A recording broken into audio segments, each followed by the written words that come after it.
정 목사님께서 중환자실에 계실 때는 거의 매일 저와 통화를 했습니다.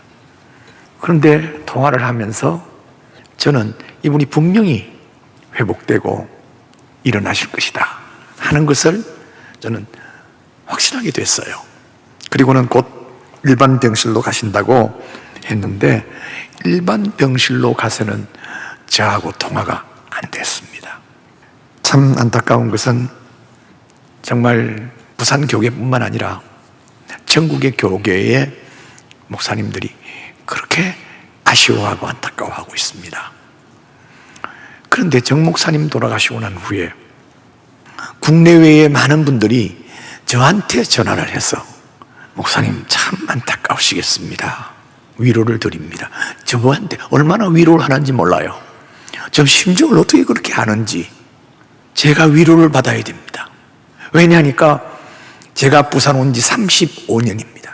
87년도에 제가 부산에 와서 곧장 성시화를 만들게 됐는데 그때부터 시작해서 저는 교회에서는 담임 목사입니다만은 부산 성시화에 오면은 부교역자였습니다. 정필도 목사님을 모시고 부산 성시화에 일했던 것입니다. 지금 방금 기도했던 안용원 목사님도 부산 성시화에서 저렇게 흰머리가 되도록 늙어갔습니다. 하나님께서 초교파적으로 부산을 하나로 만들고 불교 도시인 부산을 기독교 도시로 만든 분도 역시 정필도 목사님이셨습니다. 부산의 문화가 말이죠, 거리에 나오면은 거의 보살 옷을 입은 사람들이 평상복으로 입고 다녔어요. 그 정도로 불교 도시였습니다.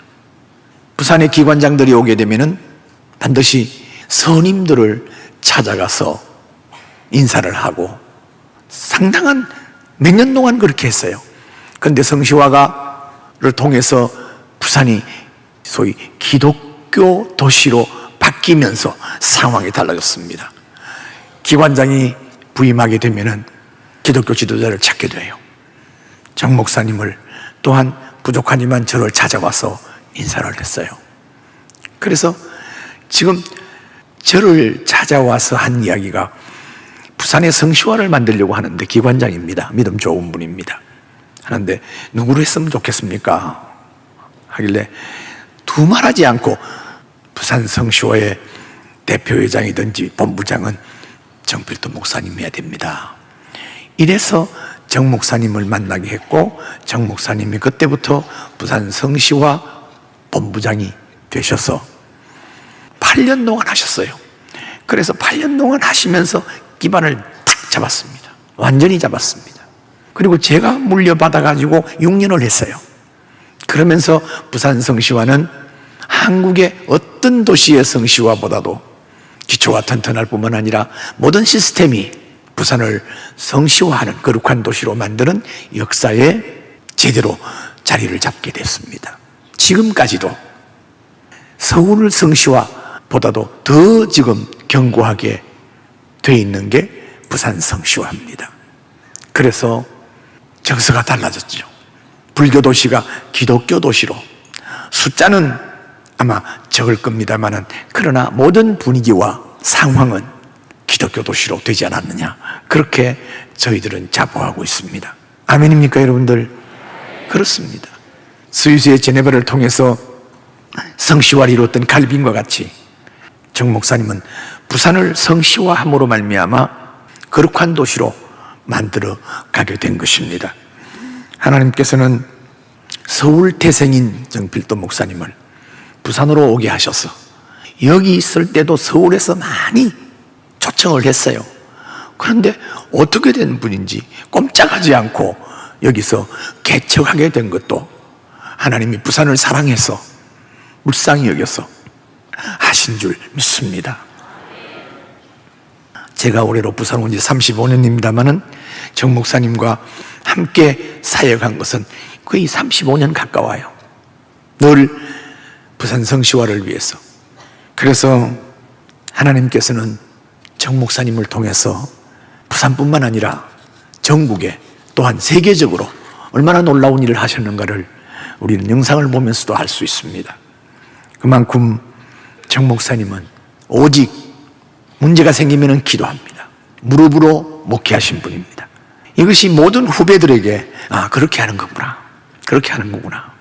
그래서 많은 분들이 교회에 문제가 생기면 무릎으로 기도로 문제를 해결해 가는 것을 보게 되는 것입니다. 오늘 읽었던 본문을 한 번 더 읽기를 원합니다.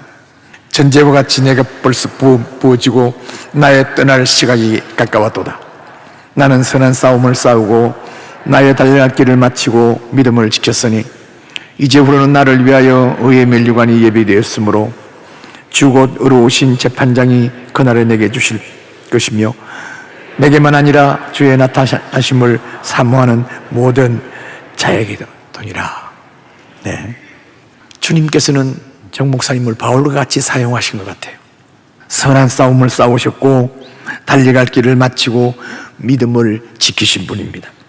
귀하신 목사님을 세상에서는 우리가 다시는 볼 수 없습니다마는, 그러나 바울이 받은 의의 면류관 받으시고 행복해 하실 목사님을 생각하면서 여기 모인 모든 심령들이 위로받으시기를 주의 이름으로 축원합니다. 정 목사님을 생각하면서 또 이 말씀이 생각이 났습니다. 사도행전 20장 24절 말씀 우리가 잘 알죠? 다 같이요. 내가 달려갈 길과 주 예수께 받은 사명 곧 하나님의 은혜의 복음을 증언하는 일을 마치려 하면은 나의 생명조차 조금도 귀한 것으로 여기지 아니하니라. 부산 오셔서 돌아가실 때까지 부산에서 계셨습니다. 정 목사님이 입원한 동아대학병원의 감염내과에 정동식 박사라고 있습니다. 이분은 제가 오래전부터 알고 있는 분인데, 이분과 더불어 대화하는 가운데 정 목사님의 폐렴에 3가지 균이 교대로 역사했다는 것입니다. 그러면서 아주 힘들었지만은 분명히 정 목사님을 볼 때에 극복할 것이라고 나도 그렇게 믿는다고. 그런데 중환자실에서 일반 병실로 옮기면서 그때 병원에서는 인공호흡기를 쓰면서 치료를 해야 되겠다고 할 때에 정 목사님께서 인공호흡기를 왜 쓰는가 하는 것을 자세히 듣고 주치의한테 듣고 다 듣고는 No, 안 하겠다 하신 거예요. 지금 병원에서 많은 사람들이 인위적으로 생명을 연장하는 그와 같은 일을 통해서 상당히 힘들어하고 있습니다. 그런데 단호하게 하나님이 부름이 가까워하셨다는 것을 정 목사님은 아셨던 것 같아요. 인공호흡을 안 하겠다. 그러시고는 곧장 하나님의 부름을 받은 것 같아요. 하나님께서 우리를 부르실 때는 인위적으로 생명을 연장하다가 그렇게 부르시는 것이 아니라 순리적으로 때가 참에 하나님이 부르시는 줄 믿습니다. 정 목사님다운 결단이라고 생각합니다. 그래서 우리는 분명한 것은 복음을 위해서 한평생을 목회하시면서 보내셨고, 그리고 국내외 세계로 다니면서 복음을 증거하고 사람을 변화시키고 선교사들을 변화시키고 목사들을 변화시키는 이와 같은 사역을 하셨던 우리 정 목사님, 지금 이 시간은 우리는 이렇게 힘들게 살고 있습니다마는 정 목사님은 그 모든 짐을 다 내려놓고 바울이 받았던 의의 면류관, 그 면류관을 받으면서 주님과 더불어 참으로 행복한 평안한 삶을 사시는 그 정 목사님을 믿음으로 바라보면서 모두가 위로받고 모두가 마음의 하나님의 평강을 갖기를 주의 이름으로 축원합니다.